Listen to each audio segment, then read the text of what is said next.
हनुमते रुद्रावताराय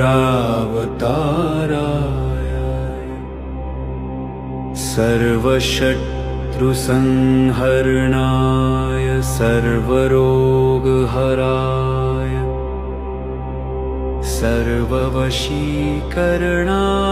रामदूताय स्वाहा।